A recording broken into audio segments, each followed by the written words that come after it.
Well, from umbrellas, ties, duffel bags, Lehman Brothers is trying to sell almost anything and everything that it originally produced for clients and employees on eBay. Proceeds from the sale will go to paying off the $250 billion plus dollars that it still owes creditors.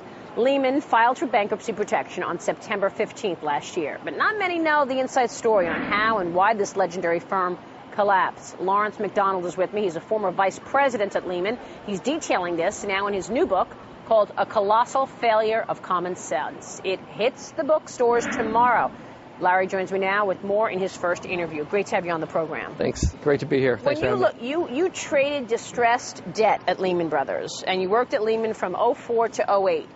What do you think is the most compelling part of this story about how Lehman Brothers went down? Well, I think, most compelling was the disconnect between, the men in the ivory tower and, the wonderful people that worked at the firm. Lehman Brothers, to me, was never rotten at the core. That's where all the beauty was. She was really rotten at the head. I mean, I think in this, so many people have been hurt by this crisis, this financial crisis. I think Lehman Brothers obliterated the world economy. Something like 6.5 million jobs have been lost. And I think out of those 6.5 million jobs that have been lost in this recession, I think 2 million of those jobs are the direct result of the failure of Lehman Brothers, and this really should have never have happened. Well, that's what it was, the weekend that changed Wall Street, frankly, and changed business, Lehman going bankrupt. Okay, so you're there on the trading desks, trading distressed debt. Did you have any sense that, the firm had taken on all of this leverage and things were too risky, packaging these securities and selling them to customers? What did you know about what was going on in terms of the leverage and at the top of the firm? Well, if you take something important away from this interview, there's no I in team. I was part of a wonderful group of people that really tried hard to hedge the firm, and we made a lot of money on the short side. We made, $2 billion in 2007 on the short side, our group.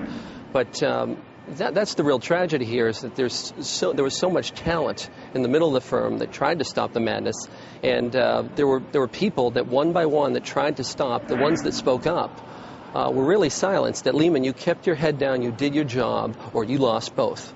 So do you think that the people, the managers running the company, did not necessarily know what was going on downstairs on the trading desk, or in terms of taking on the debt? What went wrong? Well, the 31st floor at Lehman Brothers, that's one of the most mysterious places on earth, really. Some people claim that it resembles in some ways Sotheby's art collection facility, the cross between that and a human resources, pom-pom bonfire festival. I mean, you had a group of people up there that were disconnected from the real the trading floor where all the cannonballs fly, so to speak. And they were very concerned about their new membership in the Billionaires Club. They were very concerned about, their art, $200 billion art collections that existed. And they really just were in complete denial the whole way. And there were so many wonderful people at Lehman that I worked with that tried to stop this. Dick Fuld, the CEO at the time, did not want to file for bankruptcy, we're told. How did he get there? What happened that weekend? Can you take us behind the scenes and tell us exactly how it all went down? Did Paulson call Fuld and say, look, you need to file? Well, not many people realize this, but there's a great scene in the book, our book, A Colossal Failure of Common Sense, where not people realize the tensions really started many years before. Dick Fuld's a lifetime commercial paper trader. Hank Paulson's a lifetime investment banker.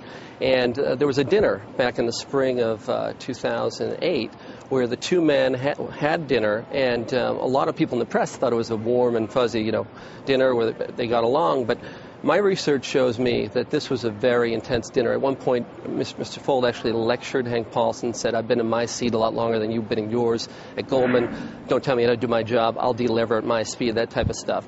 And I think that right there, Lehman's fate might have been sealed. And going into the weekend, it was very strange because the investment bankers that were doing some of the due diligence on behalf of Merrill Lynch spent a lot of time with Lehman, and then all of a sudden at the last minute, started focusing on Merrill Lynch, the Bank of America investment banking team, I should say.